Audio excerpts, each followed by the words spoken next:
بسم اللہ الرحمن الرحیم۔ سیدنا حضرت جابر بن عبداللہ رضی اللہ عنہ اللہ کے رسول صلی اللہ علیہ وسلم کے ایک صحابی ہیں۔ ان کی بیوی کے پاس بکری کا ایک چھوٹا سا بچہ تھا۔ جب غزوہ احزاب کی تیاری میں خندق کھودی جا رہی تھی، اس موقع پر سیدنا حضرت جابر رضی اللہ عنہ کے بیوی کے دل میں خیال آیا کہ نبی علیہ السلام کئی دنوں سے خندق کھود رہے ہیں، پتہ نہیں کہ کھانا بھی ملا ہے یا نہیں، لہذا میں گھر میں کھانا بنا دیتی ہوں، اللہ کے محبوب تشریف لے آئیں اور میرے گھر میں کھانا بھی کھا لیں اور آرام بھی فرما لیں۔ چنانچہ اس نے اپنے خاوند سیدنا حضرت جابر کو بھیجا کہ جائیں اور اللہ کے محبوب صلی اللہ علیہ وسلم کو دعوت دیں کہ حضرت آپ خود بھی تشریف لے آئیں اور اپنے ساتھ 2-3 حضرات کو بھی لے آئیں، ہمارے پاس صرف 3-4 بندوں کا کھانا ہے، ہم چاہتے ہیں کہ آپ ہمارے گھر تشریف لے آئیں اور کھانا بھی تناول فرمائیں۔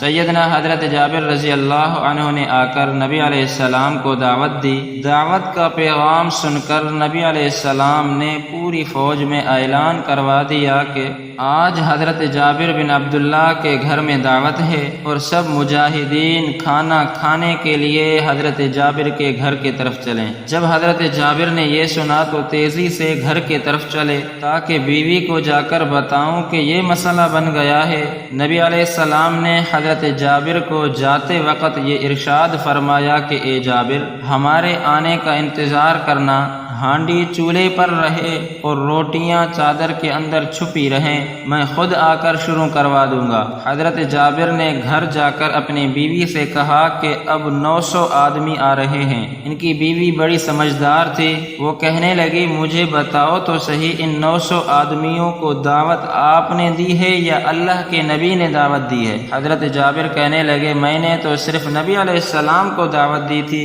آگے نبی علیہ السلام نے اعلان فرمایا ہے۔ یہ سن کر وہ کہنے لگی اب فکر کی کوئی بات نہیں، یہ اللہ کے رسول کا ذاتی معاملہ ہے۔ بہرحال جب کھانا تیار ہوا تو نبی علیہ السلام تشریف لے آئے، صحابہ کرام بھی پہنچ گئے، نبی علیہ السلام خود تقسیم کرنے بیٹھ گئے۔